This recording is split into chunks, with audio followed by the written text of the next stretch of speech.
யாருல வெற்றி பெறுவா, யாரு ஆட்சி அமைப்பா? சின்ன குழந்தைகிட்ட கேட்டோம்னு சொல்லுவோம் திமுக தான். 27 மட்டும் இல்ல, 30 நம்ம தான். வருங்காலம் உதயசூரியன் தான். கேளுங்க. வணக்கம் பிரதர். எந்த ஊர்ல வணக்கம். என் பேர் சஞ்சீவி. நான் மேல திருப்பதி பேர் இளைஞரணி துணை அமைப்பாளராக இருக்கேன். நிர்வாக சந்திப்பு கூட்டத்துக்காக வந்திருக்கேன். டிஎம்கேக்கு எதிர்கட்சி அதுவும் கிடையாது. டிஎம்கே எதிர்த்து எல்லா கட்சியும் இருக்குன்னு தான் நாங்க நினைக்கிறோம். ஏன்னா எல்லா பேருமே டிஎம்கே விமர்சனம் பண்ணாம ஒரு அரசியல் வாழ்க்கையே கிடையாது. எந்த அரசியல் கட்சி எடுத்தாலும், ஏன் நேற்று தஞ்சாவூர்ல கூட ஒருத்தர் வந்து சுயேட்சை வேட்பாளர்னா அவன் கொண்டு திமுக மட்டும் தான் விமர்சித்தான். அதனால டிஎம்கே எதிர்த்து தான் எல்லா அரசியலும் இருக்குது. அதனால டிஎம்கே எந்த எதிர்கட்சி நினைக்கல. எங்க கட்சி தான் ஆளுங்கட்சி. எல்லா வருஷமும் இனிமேல் நாங்க தான் ஆளுங்கட்சி ஆக போறோம். அதனால டிஎம்கே எதிர்கட்சி நாங்க யாருமே முடிவு எடுக்கல. எல்லா கட்சி எங்களை தான் எதிர்கட்சி நினைச்சிட்டு இருக்காங்க. அதான் உண்மை. இல்ல கரெக்டான கேள்வி இதுல. நீங்க சொன்னாங்க இளைஞரணி எல்லாம் வந்து டிவிக்கு தான் இருக்காங்க. இங்க கூடது வந்து வெறும் திமுக இளைஞரணி மத்திய மாவட்ட, தஞ்சாவூர் மத்திய மாவட்ட நிர்வாகிகள் சந்திப்பு மட்டும் தான். இது நிர்வாகி சந்திப்பு போய் உடனே 21 அணி இருக்கு. 22 இளைஞர்கள் இருக்காங்க. 27 அணி கொண்டு வந்தோம்னா இந்த அளவு தாங்காது. இன்னும் பெரிய வேலை கொண்டு வரணும். அதனால இது ஒரு சின்ன சாம்பிளா வச்சு சொல்றேன். இளைஞர்கள் எல்லாம் திமுக பக்கம் தான் இருக்காங்க. வர எலெக்ஷன்லயும் பெருவாக்க திமுக இளைஞரணி சேர்த்து கொடுக்குங்கிறத இந்த மாநாடு வந்து உறுதி செய்யும்.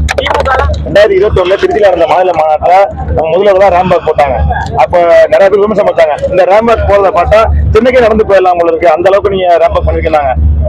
நாங்க பண்ணதான் காப்பி அடிச்சு இப்போதைக்கு இந்த நடிகர் சுத்துறாங்கல்ல அவங்க பண்ணிருக்காங்க. அவங்க எங்களை பத்தி பேசுறதுக்கு அறிவே கிடையாது. இந்த இடத்துல தலைவர் தான் ராம்பாக்க புதுசா கண்டுபிடிச்சாங்க. ராம்பாக்கு தலைவர் நடந்து உங்களுக்கு தெரியும் எவ்வளவு கிலோமீட்டர் ஃபர்ஸ்ட் மாநாட்டில் நடந்து வந்தாப்லன்னு. அது ராம்பாக்கு நாகரிகமா கடமை கண்ணியம் கட்டுப்பாடா நடக்கிறது திமுக மட்டும் தான். நீங்க யாரு காப்பி அடிச்சாலும் அது அநாகரிகத்தில் தான் போய் முடியும். திமுக மட்டும் தான் அது கண்ணியம் கட்டுப்பாடோட எப்பவுமே நடக்குது.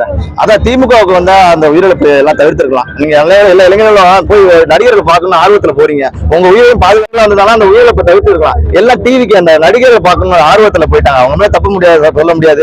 பாதுகாப்பு அவங்க கொடுக்கணும். அது முறையான பாதுகாப்பு அந்த கட்சியை கொடுக்கணும். எங்க கட்சி மாவட்ட செயலர் சொன்னா நாங்க கேட்போம். எங்க ஒன்றிய செயலர் சொன்னா கேட்போம். எங்க பேரு செயலர் சொன்னா கேட்போம். எங்களுக்கு ஒரு கட்டுப்பாடு இருக்கு. எங்க இளைஞர்கள் சொன்னாலும் கேட்போம். நாங்க எங்களுக்கு சொல்லி கட்டுப்பாடு கடமை கட்டியம் கட்டுப்பாடு சொல்லி எங்க வளர்த்திருக்காங்க. அந்த கட்டுப்பாடை சேர்த்து நாங்களாம் அமைதியா போவோம். இந்த மாதிரி ஏறி அனாச்சாரம் பண்ண மட்டும் யாரும் தள்ளி விட்டா யாரும் சாகடிக்க மாட்டோம். அதனால உங்களுக்கு சேஃப்டியான கட்சி எதுன்னு பார்த்தீங்கன்னா திமுக தான். எல்லா இளைஞரும் போய் படத்தை பார்த்துட்டு சென்று வந்துருங்க. கூட்டத்தை பார்த்துட்டு போய் அங்க போயிட்டு யாரும் உயிரிழக்க வேணாம்னு சொல்லிட்டு அனைவரும் திமுக வந்தா சேஃபா எல்லா வீட்டுக்கு போகலாம். நல்லா ஓட்டு கிடைக்கும், நல்லா நாட்டும் கிடைக்கும்.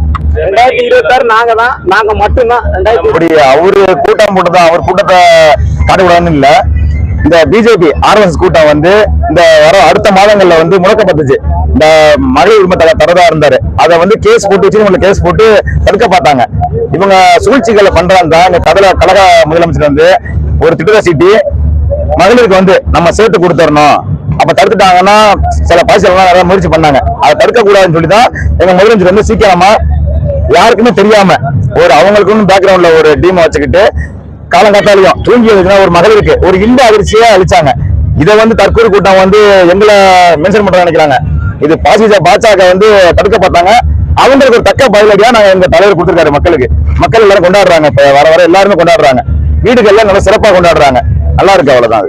அதை வாங்கிக்கிட்டு அந்த பணத்தை வாங்கிக்கிட்டு அந்த கூட்டங்களை வந்து தற்கூரின்னு சொல்றாங்களா, அந்த தற்கூரின்றத அந்த கூட்டம் வந்து தெளிவா பேசுறாங்க. அந்த பணத்தை ஏன் வாங்கினாங்க, எதுக்கு கொடுத்தாங்க, இந்த வச்சு கொடுத்தாங்க யோசிக்க மாட்டாங்க. ஏன் அந்த பணம் கொடுத்தாங்க, எதுக்கு இந்த கூட்டத்தை தடுக்க பாக்குறாங்க அப்படின்ற மாதிரி பேசுறாங்க. 2026 யாருல வெற்றி பெறுவா, யாரு ஆட்சி அமைப்பா? சின்ன குழந்தைகிட்ட கேட்டோம்னு சொல்லுவோம் திமுக தான். 27 மட்டும் இல்ல, 30 நம்ம தான். வருங்காலம் உதயசூரியன் தான். எதிர்கட்சி அமைப்புல அது யாரு?